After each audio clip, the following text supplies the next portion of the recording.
It's important because the world keeps evolving, right? There's new technologies coming out all the time. If we don't innovate, others will, and you do that at your own detriment because eventually, if you fall so far behind by not innovating, then you become obsolete.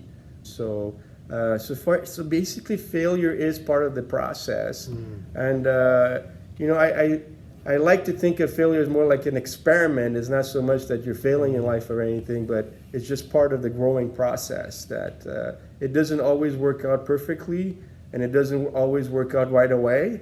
I don't fail, or I haven't failed. I just found 10,000 ways for something that didn't work. Experimentation is something that's pretty innate to us as people. You do it as a kid when you're either riding a bike, picking up a new sport. All through life, you're experimenting, and experimentation is probably something we don't talk about enough about the business world. Experimentation is not something you see often in the business world, especially if it's even more finance related, yes, other than other industries. So, you know, if we can introduce innovation that makes their job more interesting by kind of getting rid of some of the grunt work and kind of making it more critical thinking, where they can kind of build on their experiences and build their career up. A growth mindset is about kind of believing in continuous improvement and always looking for different ways to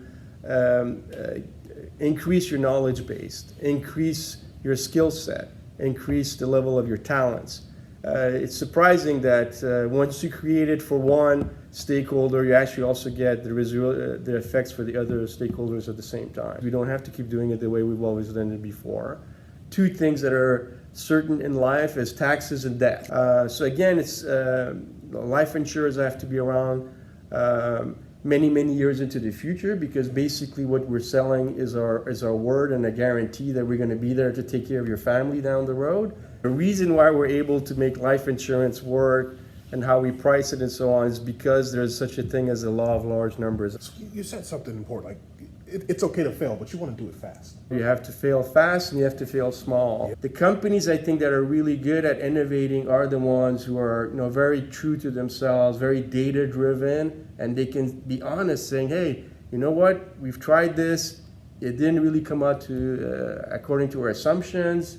It's the business case is not holding. We got to shut it down, and then be very disciplined about doing that. The application process that we use for OpTerm, we try to use the same thing, and we quickly realized that, oh my God, these people really struggling with this, because what they were selling before was just final expense or very simplified issue, when there is basically no health questionnaire like we have. The feedback came back right away that, oh, you know, we want to try to save this case and save that case. So we kind of made some process changes right away to route some of those to the underwriters rather than relying too much on the automation to decline cases. Okay. So what you need to give us is develop a new journey that has very low APS order rate.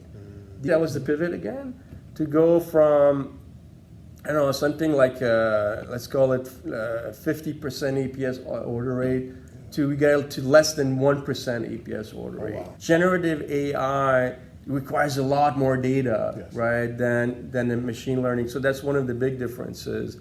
So that's what we've been using is, hey, we have a lot of data on underwriting, we have a lot of data on our business mix, on the policyholders themselves, and that helps us identify areas where, for example, in the past, we were ordering too many APSs or too many exams,